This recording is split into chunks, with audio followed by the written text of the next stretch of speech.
Welcome back to Smitty's Learning Room. Today we're going to be continuing on with Core 1 and we're going to have a look at a growing and ageing population. One of the most significant features about Australia's population is the health of our ageing population. In this video we're going to have a look at how a growing and ageing population impacts on Australia's health and also our economy. So before we start, we need to have a look at the concept of healthy ageing. Now, healthy ageing is the process of optimising opportunities for physical, social and mental health to enable older people to take an active part in society without discrimination and to enjoy an independent and good quality of life. So this is the concept of basically having a look at the fact that yes, we have this older population in our country, and how can we make sure that that older population are enjoying a good quality of life while also contributing to society. So when we have a look at the impact of a growing and ageing population on Australia, there's a few things that are obviously heavily impacted. Some of these things are housing and obviously looking at care and housing for these older generations.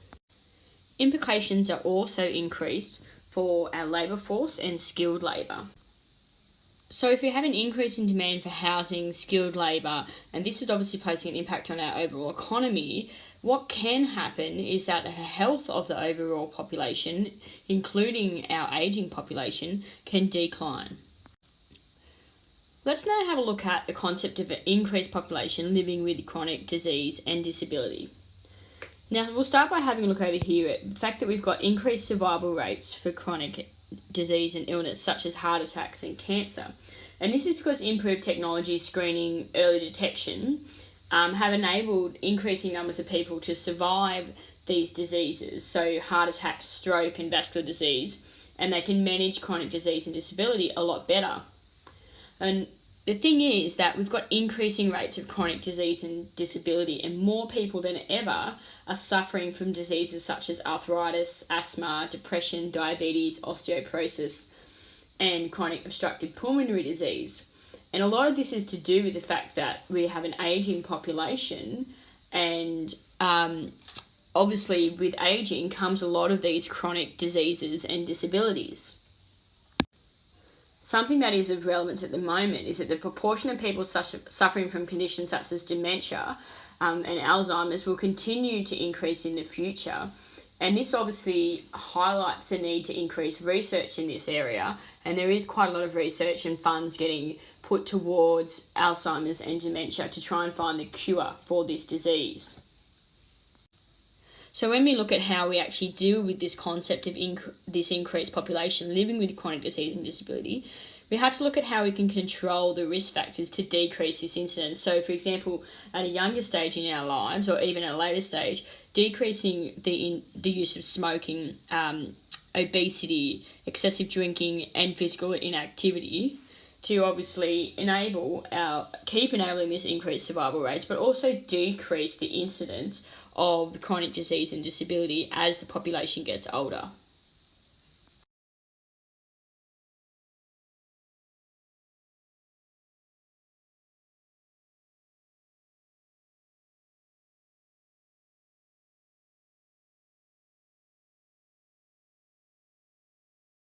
Now, the increase in the demand for these services will cover a wide range of health professional roles, as well as specialised clinics, emergency health provisions, and wellness centres.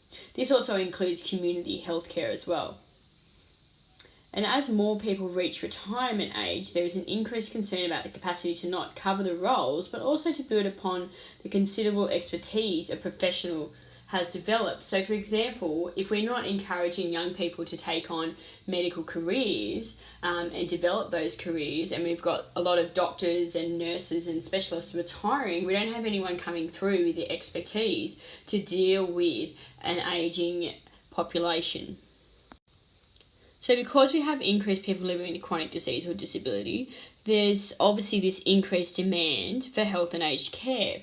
So we have a look at some of the initiatives that have been put in place to try and deal with this. There's been a provision of more nurses to cater for higher demand emergency departments and other high demand areas.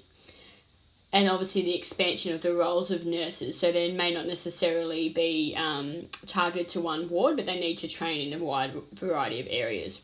There's also been an increase in community care, such as at-home help services, and obviously non-for-profit organisation like Meals on Wheels.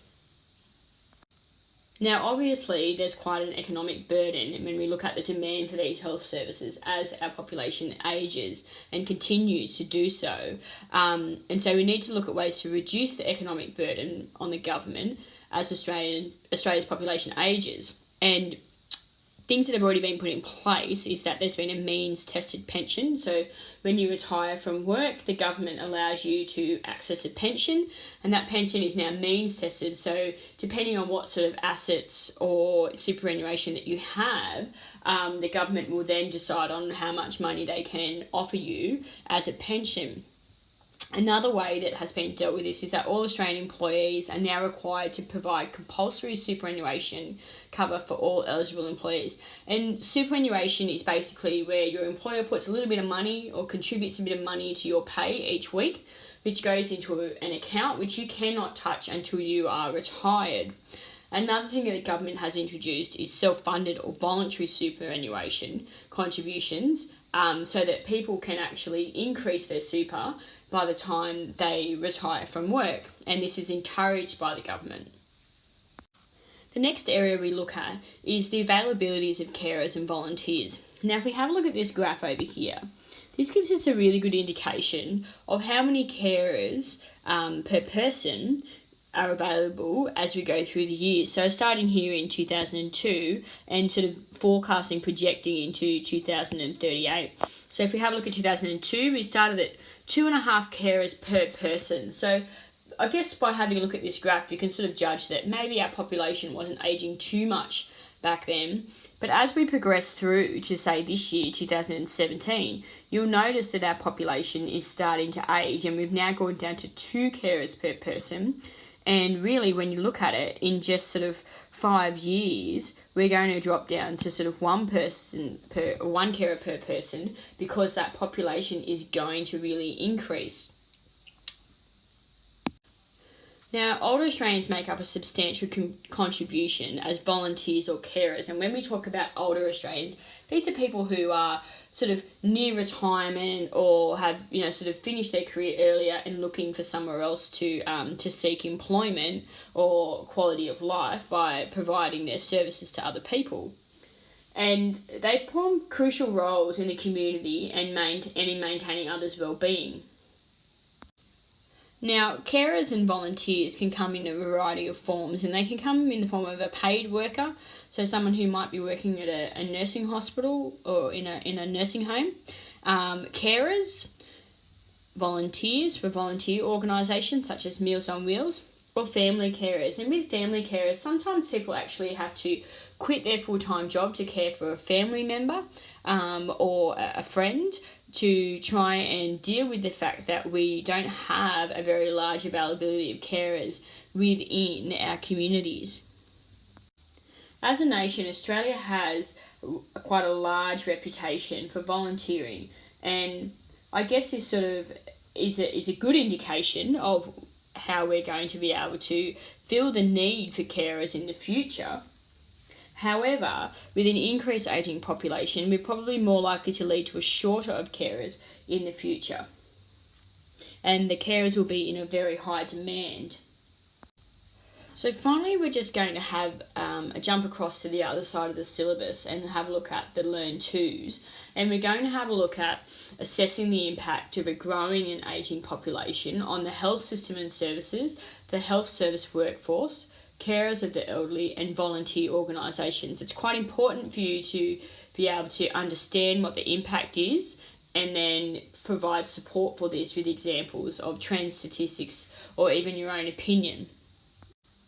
So we'll start by having a look at the health system and services.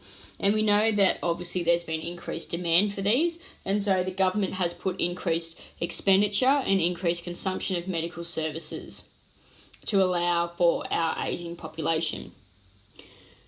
if we look at our increase in life expectancy, that's obviously a reflection of our improving health of a nation, but it also means that there's going to be more elderly people living with more chronic diseases, such as diabetes, cardiovascular disease, and cancer, which also means that we're going to place a larger burden on healthcare systems to find the greater requirements for diagnosis, treatment, and hospital facilities.